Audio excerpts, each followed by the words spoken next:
Amén. Gracias, muchachos. Dios los bendiga. Quiero invitarle, hermanos, que se pongan sobre sus pies. Vamos a estar abriendo la escritura en el libro de los Hechos, capítulo 1, versículo 9 en adelante. El libro de los Hechos, capítulo 1, versículo 9 al versículo 11. Gloria al Señor.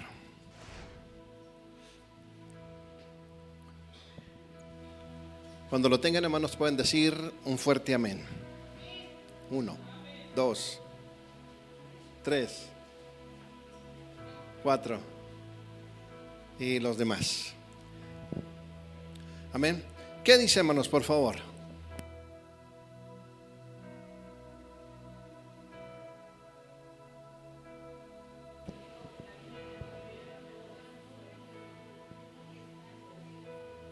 Y estando ellos con los ojos puestos en el cielo, entre tanto que él se iba, he aquí se pusieron junto a ellos, ¿cuántos? 2 varones con vestiduras blancas, los cuales también les dijeron, ¿qué les dijeron? ¿Por qué estáis mirando al cielo? Este mismo Jesús que ha sido tomado de vosotros al cielo, ¿qué dice? Así vendrá como le habéis visto ir al cielo. Tome su lugar, hermanos, en esta tarde. Qué interesante, hermanos, es ver precisamente lo que es esta escritura. Y me gusta mucho el versículo 11, hermanos, donde precisamente hace esta pregunta a estos varones, a estas personas que estaban ahí. Así que es algo que queremos reflexionar en esta tarde. Ese versículo 11 dice esa pregunta: ¿por qué estáis mirando al quién? ¿Por qué estáis mirando al cielo? Este mismo Jesús que ha sido tomado de vosotros al cielo, así vendrá otra vez. Hablamos precisamente, hermanos, del regreso de Jesús. No podríamos hablar del regreso de Jesús si no pudiésemos ver precisamente la necesidad, hermanos, de que la humanidad pudiese tener esa experiencia de perdón. Como humanidad, hermanos, necesitamos ese rescate, ese perdón. Gracias, hermano. Necesitamos, hermanos, ese grande amor, ese amor práctico que Dios ha derramado sobre la humanidad, sobre ustedes y sobre mí. Hoy hablábamos precisamente sobre la practicidad del amor de Dios. Como nosotros, como padres, amamos a nuestros hijos, aunque ellos, hermanos, tengan unas diferencias, situaciones o problemas, nosotros los seguimos amando. ¿Cierto o no es cierto? Los seguimos amando, pero en nuestro amor está incluido el que no se queden con sus problemas, sino que vayan mejorando. El amor de Dios tan práctico es igual para nosotros. Dios sabe que tenemos necesidades, y una de las necesidades grandes que tenemos es el perdón de Dios sobre nuestra vida. Es que podamos sentir, hermanos, ese perdón de Dios hacia nosotros. Somos pecadores, hemos transgredido la ley de Dios, pero Él, por ese grande amor, pagó por nuestros pecados, pagó por nosotros. Nos amó de tal manera, dice Juan 3:16, que envió a su Hijo unigénito. ¿Para qué? No se pierda, mas tenga vida eterna. Y esa es una de las grandes verdades, hermanos, de la Escritura. Fue cuando ahí tienen esa experiencia los discípulos de poder conocer ese perdón de Dios a través de Jesucristo. Pero me hace tan interesante, hermanos, que esta realidad de este perdón no solamente se quedó en una idea, sino que viene a ser tan fuerte y viene a consolidarse en el hecho de que ese mismo Señor que murió y resucitó, porque no se quedó en la cruz, va a regresar. Va a regresar. Y esa es la pregunta, hermanos, tan interesante que se me hace cuando aquellos varones, algunos comentan que eran ángeles, que se pararon y les preguntaron a aquellos discípulos, porque estaban viendo que Jesús, hermanos, se iba. Y este es el punto interesante. Estaban observando que Jesús era llevado al cielo. Literalmente, hermanos, en esa forma que él había optado, que él había tenido, había sido quitado de ellos. Lo observaron, lo vieron. No era una imaginación, no era una idea, era una realidad. Por eso el versículo 11 les dice: ¿qué están ustedes viendo al cielo? A este mismo Jesús que ha sido llevado, o sea, al que ustedes están viendo, lo van a volver a ver cuando Él regrese. Y esa es una verdad. Y esto es lo que yo quiero compartir con ustedes, hermanos, en esta preciosa tarde. Precisamente la esperanza del regreso más allá de la historia. La esperanza del regreso. ¿De qué estamos hablando? Bueno, precisamente hablamos de esta situación. ¿Podemos poner, porfas?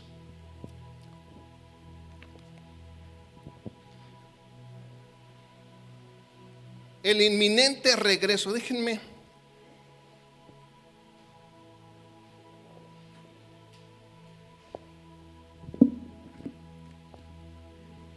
Voy a ponerme de este lado. Quisiera que viera el inminente regreso, hermanos. Vamos a hacer un poquito diferente, pero me interesa que nosotros podamos asimilar este aspecto. ¿De qué hablamos?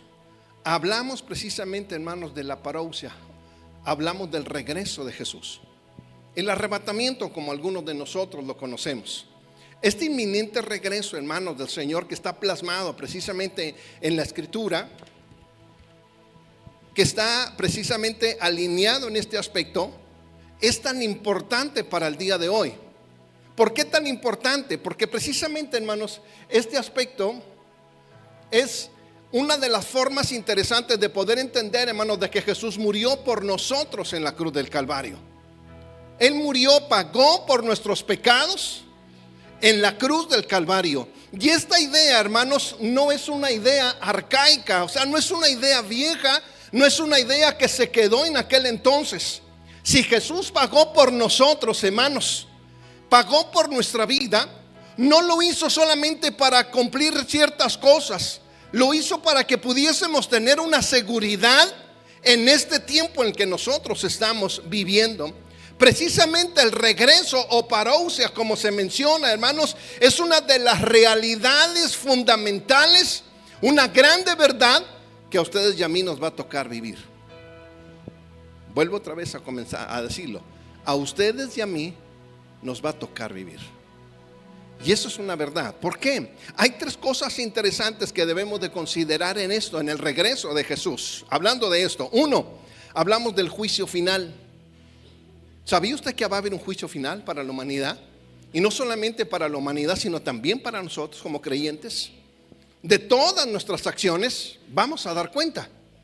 Pensamientos, acciones, actitudes, de todo, hermanos, vamos a dar cuenta delante de nuestro Dios. Número dos, es una responsabilidad humana, hermanos, de nosotros, el poder esperar su regreso, que no sea solamente una invitación pasiva, sino que pueda ser un llamado, hermanos, a poder esperar y a tener, hermanos, esa viva esperanza en nosotros. Esta es una responsabilidad que ustedes y yo tenemos. El regreso. Número tres, es tan importante poder entender, hermanos, que Jesús es real. No es una idea, no es un concepto, no es una frase, no es una palabra, es real. Versículo 11, hermanos, si usted lo puede ver ahí, no le hace que no lo pongan en la pantalla. Habla precisamente de que aquellos hombres le dijeron a aquellos que estaban observando, que miran al cielo, que están observando al cielo, y les hace constantemente, y les hace esta observación clara a este mismo que ustedes ven que se está yendo, una realidad. No era una idea, no era un pensamiento, era una realidad. Al que ustedes están viendo físicamente, a Él va a regresar. Esto sienta, hermanos, una realidad, una identidad realmente de que Jesús es verdadero. No es una idea, no es una forma, hermanos, nada más de poder pensarlo. ¿Sí? Ahí está. No es una idea, es una grande realidad. Cristo, hermanos, es real. Vuelvo otra vez a decirlo, Jesús es real. Muchos han pensado que puede ser una idea, una fantasía, una de las cuestiones. No, es una realidad Jesús, y prometió regresar. Pero el punto interesante, hermanos, es esto: ¿cómo lo ve la gente y cómo lo ha trabajado a través de esto? Lo vamos a ver, hermanos, a través de la historia. Y permítame trabajar versículo 9 del capítulo 1 del libro de los Hechos. Alguien que lo tenga y lo pueda leer, por favor. Versículo 9. Hay una realidad, hermanos, que se maneja a través de esto, y es como a través de la historia este regreso de Jesús, o la parousia, o el regreso inminente, Muchos hermanos lo han ignorado. Y lo vamos a ver a través de la historia, a través de lo que la Escritura menciona. Versículo 9, ¿qué dice?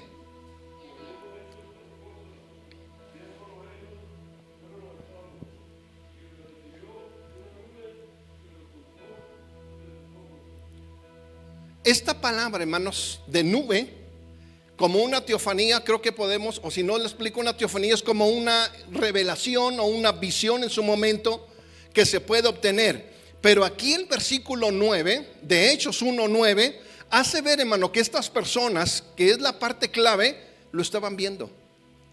No era solamente una visión que se dio estando dormido o algo de repente, era algo verídico, algo físico que estaban observando. Esta nube los quitó, les quitó el observar que Jesús ya estaba ascendiendo. ¿Qué hace ver este aspecto, hermanos? La misma gloria de Dios. Otra vez, una realidad de que Dios es verídico, de que Dios es real.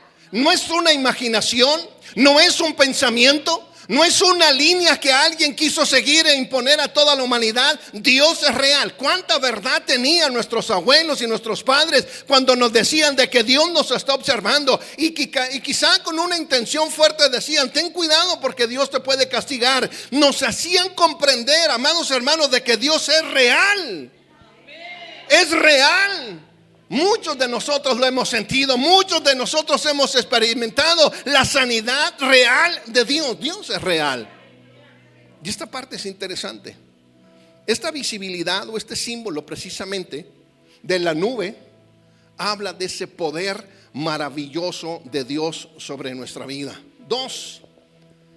Entra aquí el versículo 10, me voy rápido porque quiero que usted lo ubique. Versículo 10, ¿qué dice?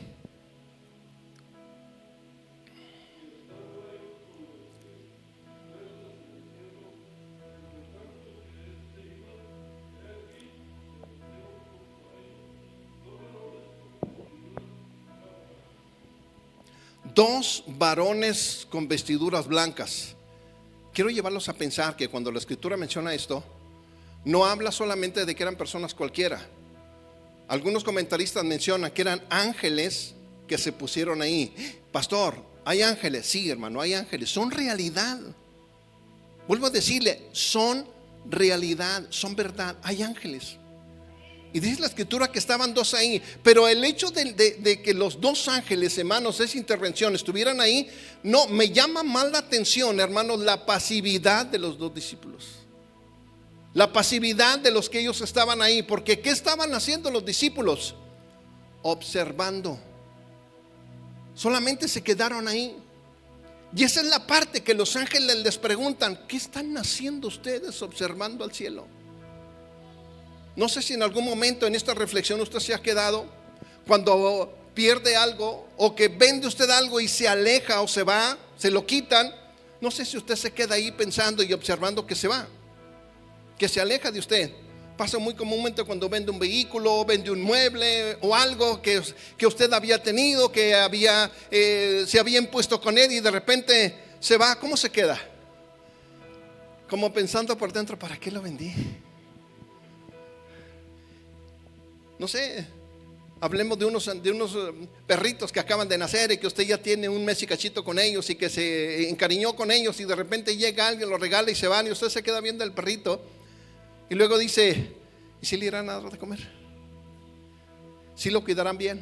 ¿Sí me explico? Usted se queda viendo. La Biblia menciona en este versículo 10 que estos discípulos estaban ahí observando.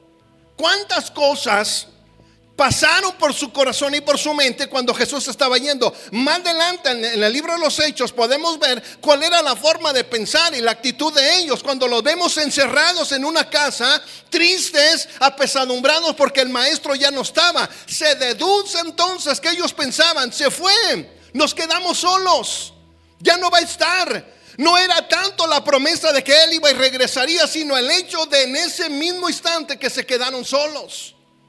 Y todas las otras cosas que más.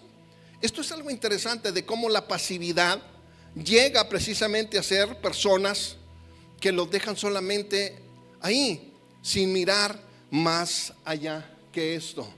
Número 3, que es el punto clave, versículo 11. ¿Qué dice? Versículo 11.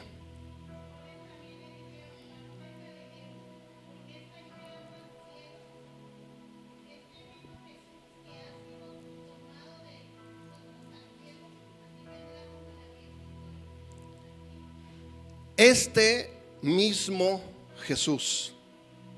Yo quiero hacerles una pregunta y a la vez que usted reflexione en esto. Los discípulos, ¿a quién estaban viendo? ¿A quién? ¿A su amigo? ¿Qué más? ¿A quién estaban viendo?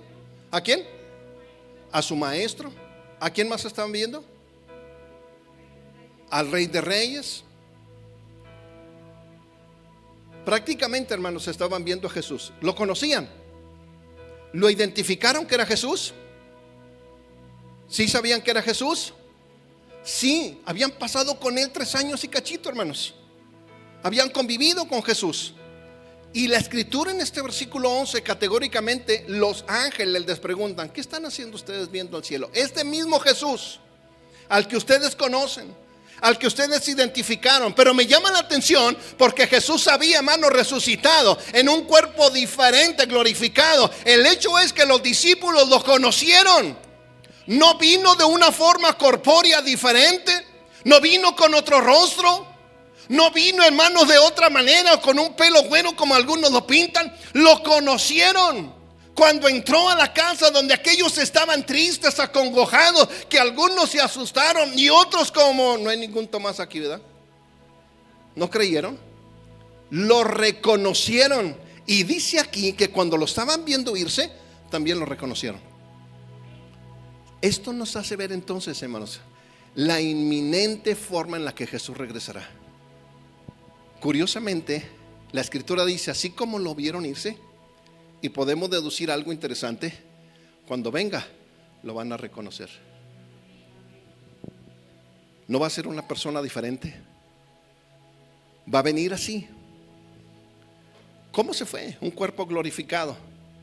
Ahora, ese cuerpo glorificado, ¿comió? Cuando después de que resucitó, ¿comió? Comió. O sea, era un cuerpo que podían tocar. Inclusive Jesús le dijo a Tomás: ven, incrédulo. No le dijo así, pero se le dijo: ven, mete tus dedos en mis llagas para que sepas que soy yo. Soy verdad, me puedes tocar. No soy un espíritu, no soy algo diferente, soy real.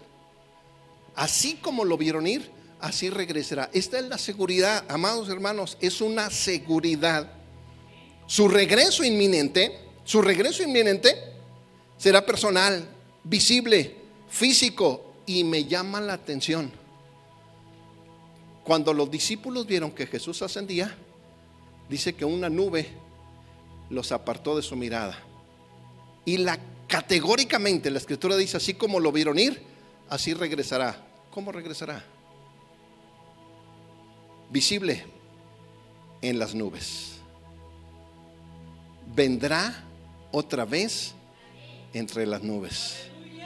Muchas especulaciones, mucho tiempo después, hermanos, en Israel surgió una noticia muy interesante donde de repente una formación de nubes tan densa y curiosa se presentó en el cielo y mucha gente se asustó. Inclusive esa noticia trascendió, hermanos, a nivel internacional, donde hablaban de esa formación de nubes y algunos se atrevieron a especular: Cristo viene porque son las nubes. La realidad de las cosas es que Jesús regresa. Él vendrá. Pero entremos en esto. 1 Corintios capítulo 15 versículo 52. ¿Qué dice, hermanos? 1 Corintios capítulo 15 versículo 52.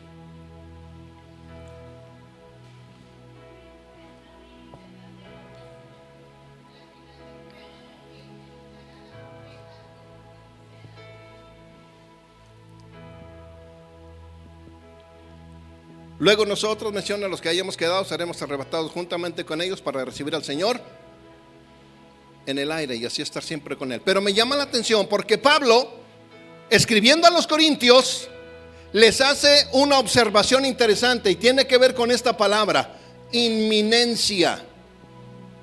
En un abrir y cerrar de ojos. El regreso de Jesús o la parousia tiene que ver, hermanos, con la inminencia. Estamos hablando de que en un abrir, ¿cuánto tardamos en abrir y cerrar los ojos? Una fracción de segundos. Es algo rapidísimo. Pablo lo cataloga de esta manera: su regreso, hermanos, tan inminente como un abrir y cerrar de ojos. Nos pone ese ejemplo. Ese es el punto interesante que Pablo aborda. Cómo a veces, hermanos, se tarda, y la misma escritura lo vamos a ver, donde muchos hermanos hacen el retardo de su regreso. La inminencia se pierde, se va, se descuida. ¿Dónde dice? Mateo capítulo 24, versículo 44. Esto es interesante. Mateo 24, 44. ¿Qué dice? Espero que esté apuntando por ahí los versículos. Mateo 24, 44.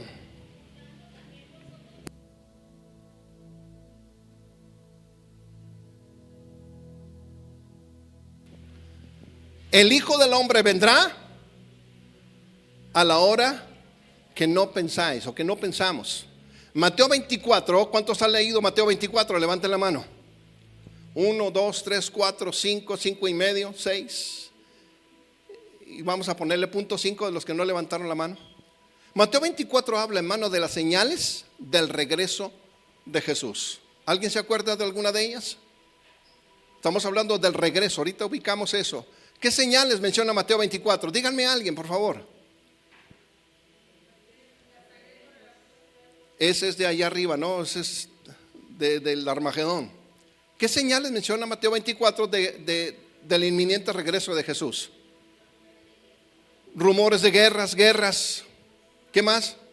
Hambres, pestes. ¿Cómo? Enfermedades. Vendrán muchos en su nombre engañando. ¿Qué más? El amor de muchos se enfriará. Yo les pregunto, ¿esas cosas están en nuestros días?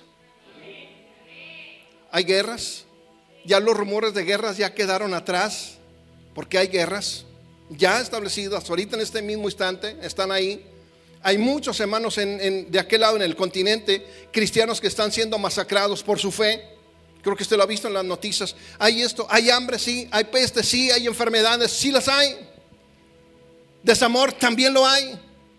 Nada menos ayer nos estaban dando, hermanos, unas cifras interesantes y comentarios interesantes de parte de funcionarios, donde Chihuahua ocupa, hermano, un lugar increíblemente alto de suicidios entre jóvenes y adolescentes. Los días se acortarán. Santo Dios, estamos en abril. ¿Qué tanto hace que estábamos comiendo tamales? Esto es, hermano, lo que Mateo 24 menciona. Pero lo interesante, hermanos, de esto es que hemos analizado las señales para determinar qué tan desarrolladas están las condiciones del regreso de Jesús. Esto, hermanos, es precisamente que nos estamos dando cuenta de que sí. Y lo hemos gritado, lo hemos dicho, y muchos lo cantan y lo mencionamos. Cristo está por regresar. Amén. Sí. Porque las señales las estamos viendo, pero ¿cuál es la actitud? ¿Cuál es la actitud? Y quiero que vayamos precisamente a esta primera, en este aspecto de lo que es la parousia, de lo que habla Mateo, pero analicemos las condiciones. Las condiciones que se presentaron en aquel tiempo. Y me voy a ir al tiempo en el tiempo de los apóstoles, cómo ellos, hermanos, miraban todas estas cuestiones de la parousia. Uno, veamos en estas partes: Tesalónica, la epístola de Pedro, la Odisea y Corintio. Entramos con ella. Tesalonicenses. ¿Cómo pensaban ellos y qué pensaban? Según de Tesalonicenses capítulo 3 versículo 11. ¿Cuáles eran las condiciones y cómo ellos, hermanos, miraban el aspecto de lo que es la parousia? Según de Tesalonicenses 3:11. ¿Quién lo tiene?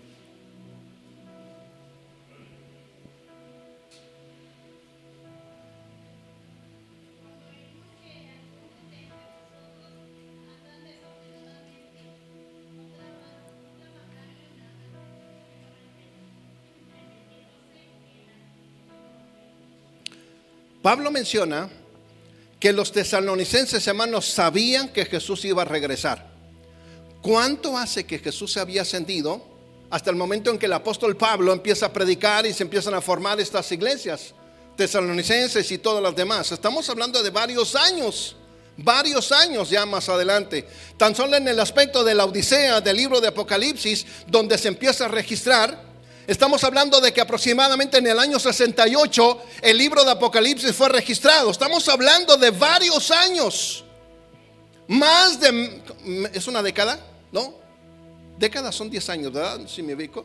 ¿Sí? Estamos hablando de más de 50 años. Ya habían pasado más de 50 años desde la promesa de que Jesús regresaría, desde esa interrogante de los ángeles a los discípulos: ¿qué están viendo al cielo? Este mismo Jesús regresará. Más de 50 años. ¿Cuál era la actitud?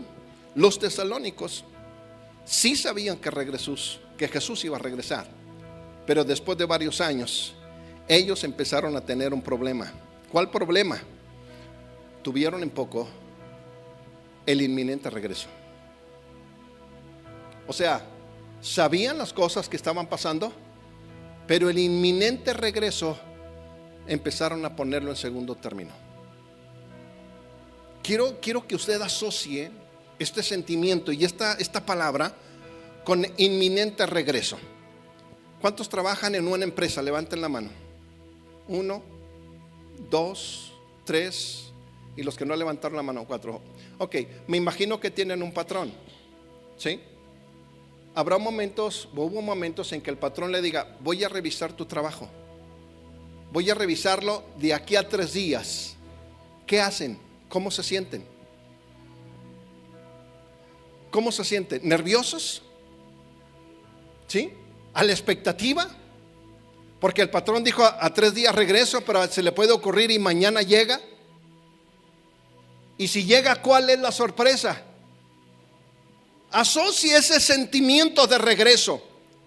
Cuando Jesús prometió a los discípulos que regresaría, y la confirmación de los ángeles a ellos que regresaría, ese regreso quedaba, hermanos, plasmado en el corazón de ellos. La sensación de volver a verlo, de alguien que amaron, de alguien que vieron con grande asombro, la sensación de verlo regresar otra vez estaba palpable en los primeros días. Pasó una semana y el sentimiento igual. Pasó un mes y el sentimiento ya estaba. Pasó el primer año y el sentimiento estaba. Pasaron 50 años. ¿Dónde quedó el sentimiento? Estaba ahí, pero con menor importancia. No sé si me explico y asocio este sentimiento. Los tesalonicenses tenían este aspecto. Convencidos de que Jesús regresaría inminentemente, muchos de ellos dejaron de trabajar, muchos de ellos dejaron de cumplir sus responsabilidades civiles. Pero cuando se dieron cuenta de que Jesús no regresaba, perdieron ese sentir. Voy. La epístola de Pedro, segunda de Pedro capítulo 3, versículo 3 y versículo 4. No pierda ese aspecto. Estamos hablando de la inminencia, el inminente regreso de Jesús. Segunda de Pedro capítulo 3, 3 y 4. ¿Qué dice? Capítulo 3 y de segunda de Pedro 3 al 4.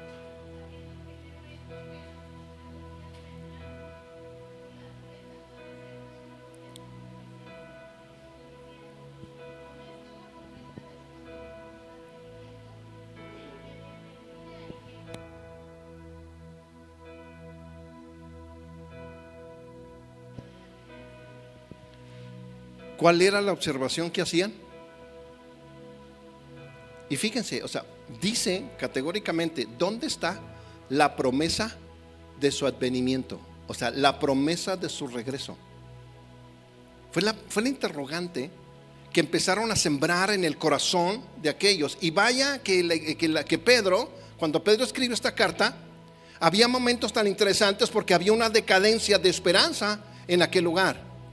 Y era precisamente formado por esto. ¿Dónde está la promesa de su advenimiento? ¿Qué año estamos ahora? 2026. ¿Alguien sabe en qué año están ahorita los judíos en Israel? ¿Alguien lo puede googlear así rápido? Estamos como en el 5000 y feria. Si es que no, ya pasamos el 5000. porque ellos llevan otro calendario diferente. Nosotros nos regimos bajo el calendario gregoriano, si no mal me equivoco.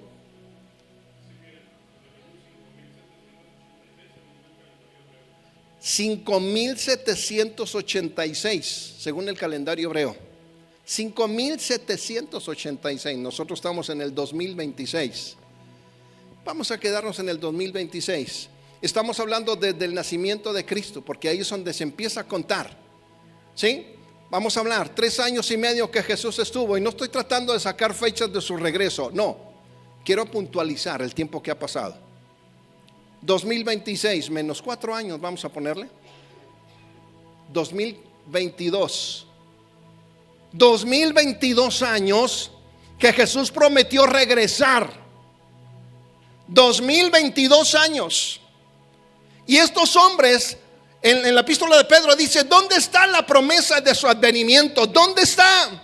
Porque desde el día en que los padres durmieron, todas las cosas permanecen así como desde el principio de la creación. Quiere decir, no hay cambios. Pero la frase es: ¿dónde está? No ha venido. No le ha tocado. Y no escuchar, sino a veces pensar: Señor, no ha venido. No has venido todavía. Todavía no llegas. Y lo escuchamos a través de cantos, a través de conferencias, predicaciones, compartir: Cristo viene, amén. Pero por dentro a veces decimos: no ha venido. Hoy no vino. Anoche no vino. ¿Sí me explico? La Odisea, Apocalipsis capítulo 3. Yo creo que no podemos tener mucho aspecto interesante, pero dice Apocalipsis 3, 1 y 2.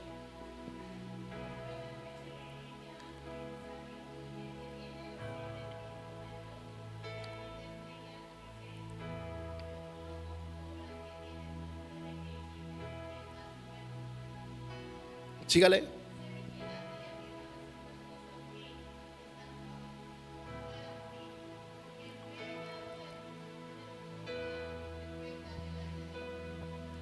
Y podemos seguir leyendo. Y la iglesia de la Odisea tenía un detalle interesante.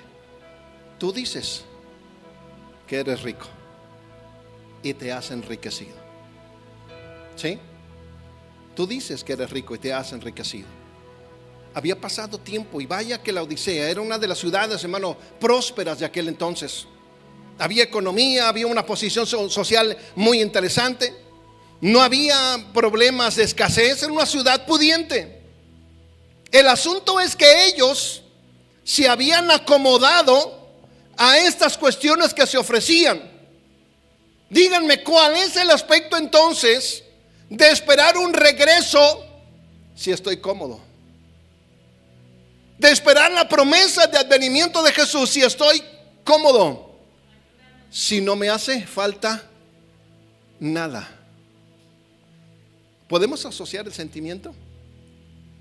¿Lo esperamos? No. Veamos la última parte, Corintio. Primera de Corintios capítulo 15. Primera de Corintios capítulo 15.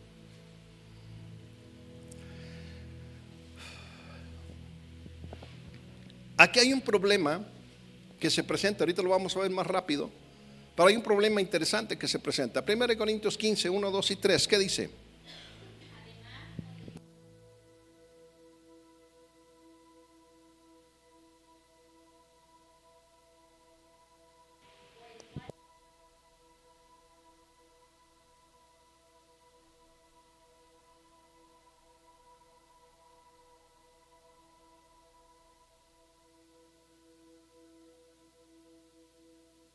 Cuando Pablo hace mención de esto a los corintios, había un problema interesante. Uno, alrededor de todos ellos había una serie de pensamientos tan tremendos, donde estos pensadores o estas gentes se acercaban con los creyentes de Corintio y les decían: Jesús no resucitó. Es mentira la resurrección. Para nosotros, hermanos, es la base fundamental de nuestra fe. Jesús resucitó. Hace poco acabamos de celebrar, hermanos, el domingo de resurrección. ¿Sí me explico? Porque es la base de nuestra fe. Cristo resucitó. Pero hay mucha gente, hermanos, que tiene un concepto de que no es así.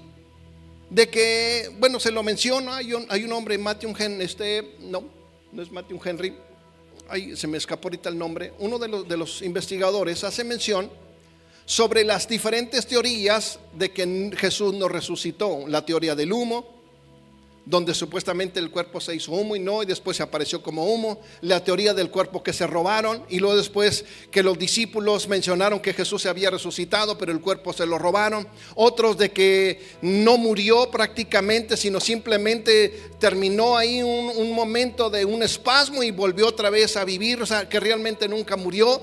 Otro libro dice que Jesús estaba viviendo en Cachemira y que se casó con María y que tuvo hijos. El libro donde dice que Jesús vivía en Cachemira, que jamás murió. Hay gente que piensa esto, que Jesús no resucitó, porque es gente que va y le dice.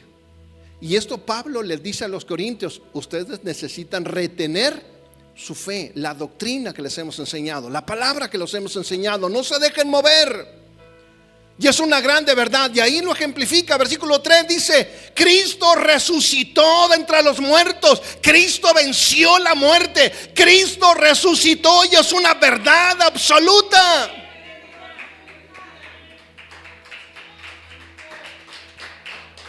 Automáticamente, cuando los corintios negaron la resurrección, automáticamente dijeron: Jesús no regresará, influenciados por diferentes pensamientos. Estas son, hermanos, algunas de las razones del menosprecio del regreso de Jesús por su iglesia, la parousia, el inminente regreso. ¿De qué estamos hablando? Del paso del tiempo, la demora que se percibe precisamente genera cinismo. ¿Cómo qué? Como los burladores de Pedro.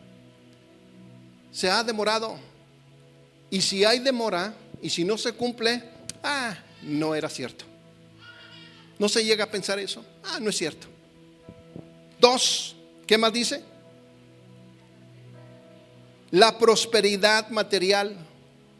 Este aspecto, hermanos, es la comodidad en el presente que elimina el anhelo del futuro.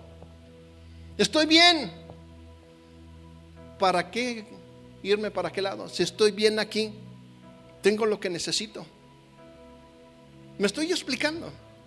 El inminente regreso de Jesús, cuando están estas cosas dos presentes, hay precisamente menosprecio sobre esta situación. Número 3, ¿qué dice? Tratar de especulizar el mensaje. ¿Será cierto? ¿Sí será verdad?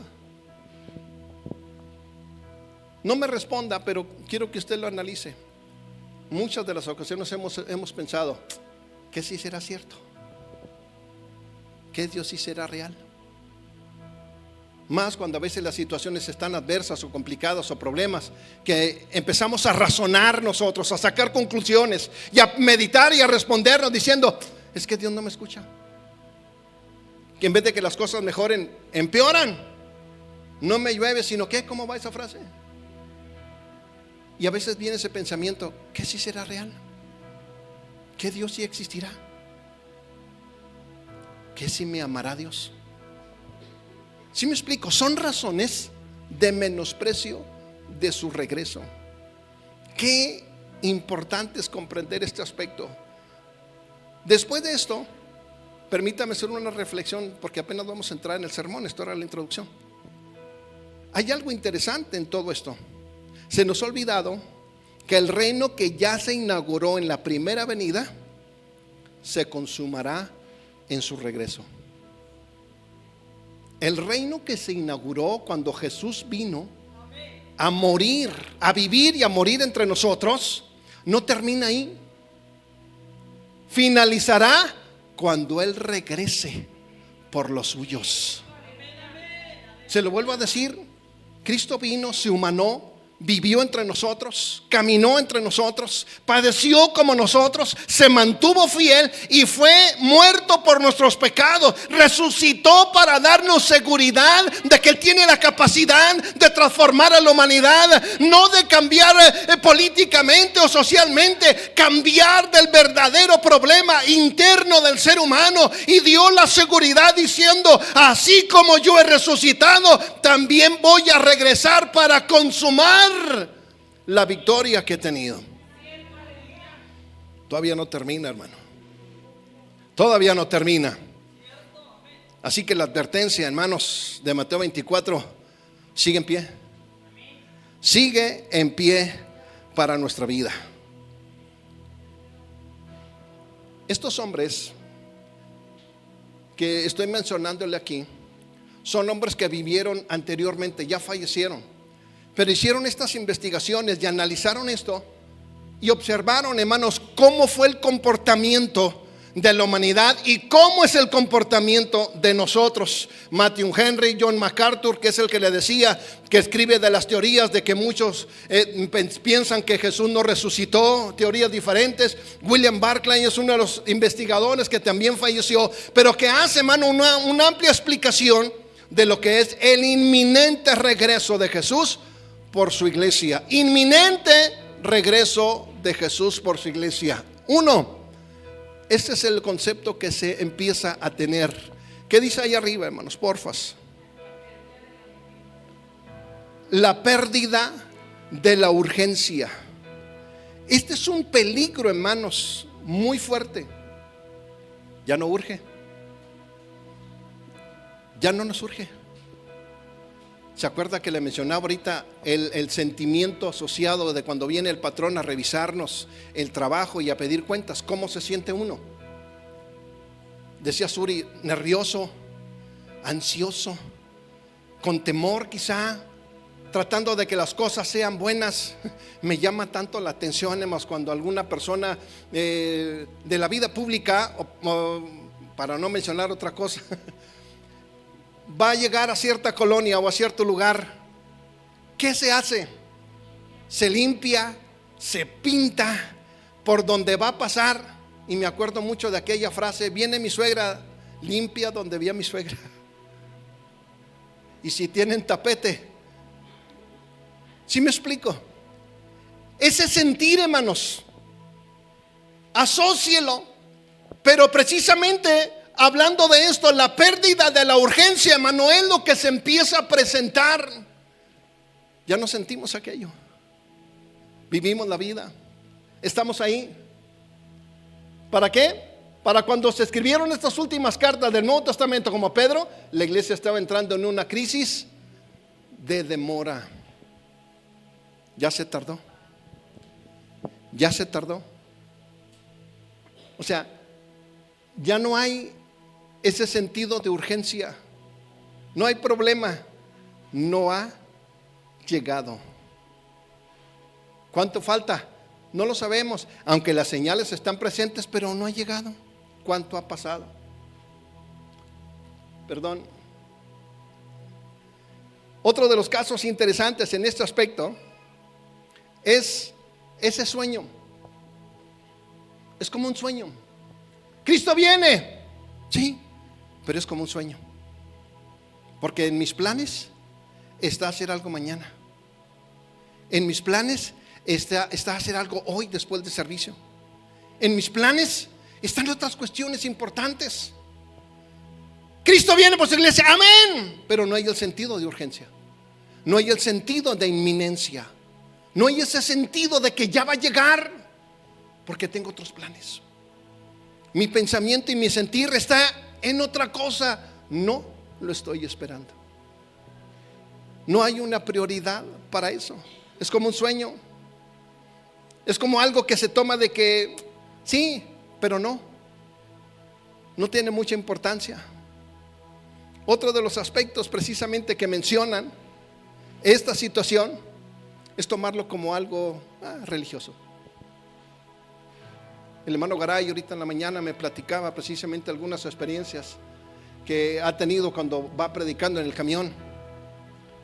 Y se me hacía muy interesante porque en una de ellas dice que se acercó con una joven delgadita y se estaba ahí, y empecé a hablarle y no me contestaba, no me decía nada. Yo le hablaba y luego me decía: ¿por qué no me respondes? Y la jovencita: ¿usted conoce al hermano Garay? Él suelta la voz y la suelta. Y aquella jovencita estaba ahí. Dice que en algún momento la jovencita voltea y le dice: ¿sabes qué? Dice: es que me estoy quedando pensando porque acabo de perder a mi padre hace 3 días. Y dice el hermano que se le salieron las lágrimas a la jovencita, y él empezó a hablarle. Y empezó a hablarle, y empezó a hablarle de Dios, y empezó a hablarle de cómo puede cambiar las cosas. Pero dice: hermano, me sorprende cómo la gente les habla a uno de Dios y muchos lo ignoran, lo juzgan, lo critican. Y muchos dicen: eso es fanatismo, no es verdad. Me sorprende tanto cómo hoy la sociedad está en esa postura. Qué curioso, porque no es solamente eso. A veces nosotros estamos en la misma postura. Pensamos que esto es fanatismo, pensamos que esto no es realidad, que esto es solamente religión, que no tiene importancia, y lo pasamos por alto. Están muy serios, pero es que es una realidad. Lo pasamos por alto. Las cosas que están a nuestro alrededor, que influencian este aspecto. No hay otro mensaje, no hay otra cosa que nos pueda alertar en cuanto al inminente regreso de Jesús. ¿Sabía que puede llegar en este momento Jesús por su iglesia? ¿Sí? Puede llegar. No sabemos si el día y la hora, pero puede llegar. Pero tenemos ese sentir de urgencia. Sentimos ese temor que nos revise. Sentimos esa cercanía en este momento. Podemos asociar ese sentimiento de nerviosismo, como dijo Suri, de que si llega hoy va a revisar, va a checar, va a sacar los libros y todo lo que hay ahí lo va a revisar y nos va a pedir cuentas. ¿Podemos alcanzar a asociar ese sentimiento en este momento? ¿Le soy franco? No.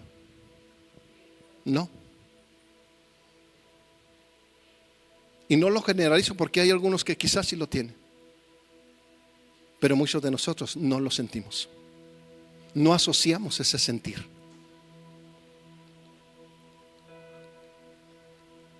Concluyo.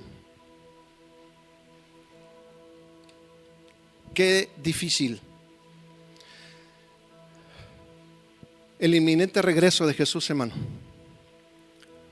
no es una fecha, no es un día, no es algo que esté o que podamos programar. Es una actitud de nuestro corazón. Es una actitud de nuestro corazón. No es un culto más.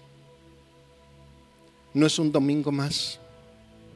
Más allá de sus expectativas, más allá de sus planes, más allá de sus luchas, más allá de sus necesidades, es entender que el regreso inminente de Jesús es por nosotros, por usted y por mí. Y como hijos de Dios estaremos delante de su presencia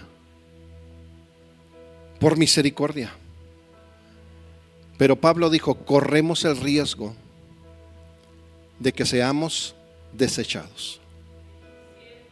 Corremos el riesgo de que seamos desechados. ¿Por qué? Por no estar con el sentir de su regreso inminente. Puede asociar ahora la forma en la cual una de las iglesias de Asia Menor, Dios le hace referencia a algo muy fuerte y le dijo: pero tengo contra ti.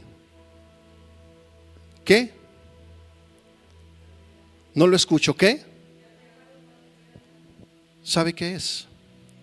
Perder el sentir del inminente regreso de Jesús, porque hay otras prioridades. No quiero decirle que deje de estar haciendo lo que hace. No.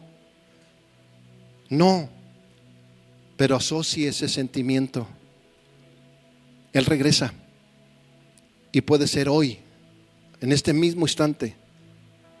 Pero no asociamos ese sentir. No hay ese temor de darle cuentas. No hay ese temor de poder tener nuestra vida transparente delante de Él. Yo no hablo perfecta. Hablo reconociendo nuestra necesidad de Él. Que lo que tengo hasta ahorita ha sido por su misericordia, por su gracia, que lo tengo. Pero el inminente regreso es por mí. Y yo tengo que dar cuenta de todo lo que a mí se me encargó. De todo. Como pastores, como miembros, como líderes, de todo vamos a dar cuenta. Como padres de familia, como hijos de familia, vamos a dar cuenta. El inminente regreso es en un abrir y cerrar de ojos. Lo siento. Me palpita el corazón saber que Él puede llegar en este momento. Me da temor. Hágase la pregunta como yo me la he hecho. Si regresara en este momento, que es una promesa, ¿cómo estaré? ¿Tendré las cuentas claras para Él? ¿Tendré los libros listos para poder decirle, así está? ¿Me puedo dar cuenta de que soy insuficiente? ¿De que le necesito? ¿De que he tenido otras prioridades antes que esperarlo? ¿De que no he sido fiel? ¿Me explico? Es un inminente regreso, hermanos. Espero que de hoy en adelante, cuando podamos escuchar, si nos permite pasar este día, y este día termine y Él no venga, podamos al final del día en casa decirle, Señor, no viniste hoy, pero ayúdame a estar esperándote. Si el día de mañana abrimos los ojos y seguimos aquí, preguntémonos dos cosas. ¿Veniste en la noche y no me di cuenta? ¿O todavía no llegas? ¿Me explico? Mi intención no es meterle miedo. Mi intención es volver a asociar ese sentimiento. Cristo prometió volver por usted y por mí, y tenemos que darle cuentas. No lo podemos engañar. No podemos, hermanos, fingir que no va a suceder. No podemos tratar de convencernos a nosotros mismos. Son puras palabras. No ha pasado. Se ha perdido ese sentir de la espera. El sentir de la demora se hizo presente. Yo no quiero decirle como lo hicieron aquellos tesalonicenses, dejaron todo porque ya, o como otros que dijeron, no viene, vamos a darle vuelo a la hilacha. No. Vivamos, hermanos, apercibidos de que es inminente su regreso por usted y por mí. Pero de aquí en adelante, hermanos, la responsabilidad es personal, mía y suya. Al final de cuentas, cada uno de nosotros daremos cuenta de nosotros mismos. No va a haber una excusa de decir no sabía.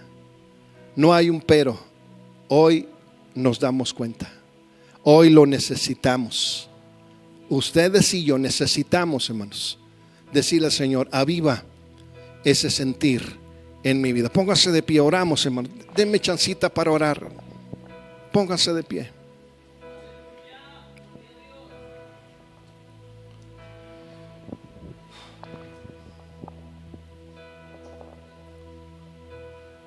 Cierre sus ojos unos momentos. No quiero pedirle que se imagine. Quiero pedirle que lo medite. Tenemos estos momentos. La Biblia dice que Jesús regresará por su iglesia, por usted y por mí. Y puede ser en estos momentos. Cierre sus ojos y dígale, Señor, si en algún momento he dejado de tener esta esperanza, si en algún momento las aflicciones, problemas, adversidades, momentos gratos, momentos de sosiego, tranquilidad en mi vida, me ha hecho perder este sentir. Avívalo otra vez en mi vida. No caminar con miedo, sino caminar con esperanza. Que mi sentir y mi seguridad no esté basada en lo que he logrado, en lo que tengo o en lo que trataré de alcanzar, sino que mi esperanza y mi tranquilidad esté basada en ti. En ti. Una eternidad pasaremos si descuidamos esto. Una eternidad no con Él, en otro lugar, no grato, si tenemos en poco este mensaje. Una eternidad separados de Él, y nuestra comodidad que hoy gozamos no será nada en aquel lugar. Pero hoy podemos tener esta tranquilidad y seguridad si le decimos: Señor, aviva este sentir en mi corazón, que no haya nada que me pueda apartar, que no haya nada que me haga cambiar de abandonarte a ti y de esta esperanza de volver a verte. Puedo decir con toda franqueza, los que estamos aquí jamás hemos visto físicamente a Jesús. Le aceptamos sin verlo. Le entregamos nuestra vida sin conocerlo físicamente. Pero hay una promesa de que un día lo veremos, lo conoceremos, estaremos frente a frente, frente a su rostro. Lo miraremos, lo identificaremos. Pero si esa no es su esperanza y su anhelo, pidámosle al Señor que nos ayude a reconsiderar esto. Señor,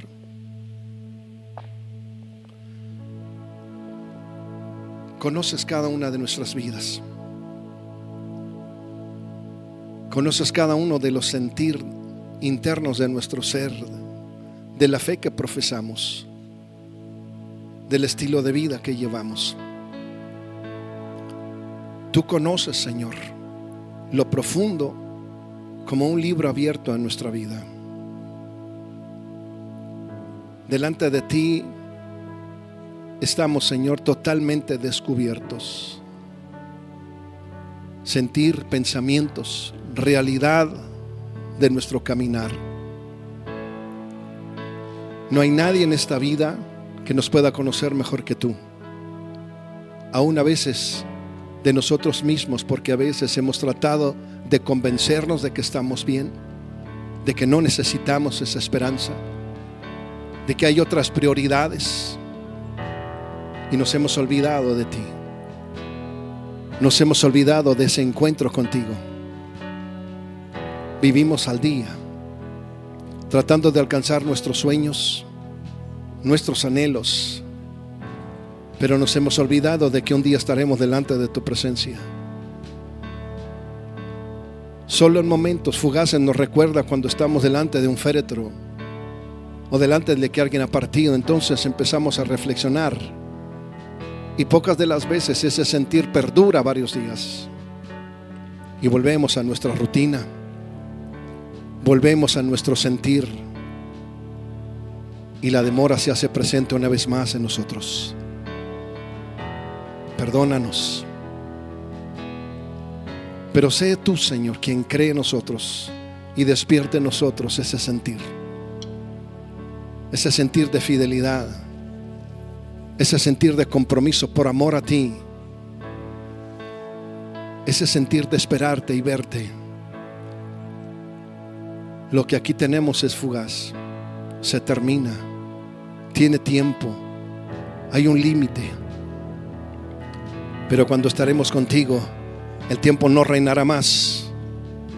No habrá enfermedad, no habrá cansancio, no habrá congoja, no habrá tristeza, no habrá llanto, no habrá lágrimas, no habrá dolor.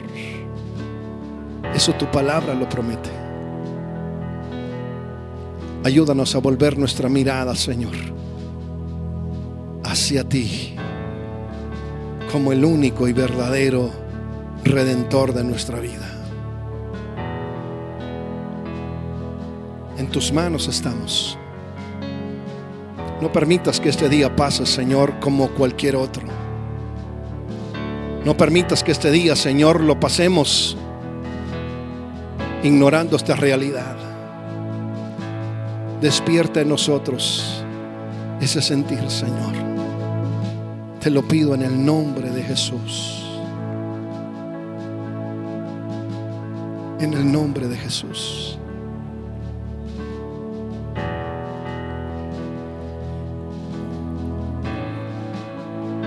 Yo no sé el momento en que venga, pero lo que sí sé es que tengo temor, porque Él sé que conoce lo que en mi vida y en mi corazón hay. Ojalá cuando Él venga pueda encontrar fe en cada uno de nosotros. Pueda encontrar, hermanos, esa disposición en nuestra vida. Aleluya.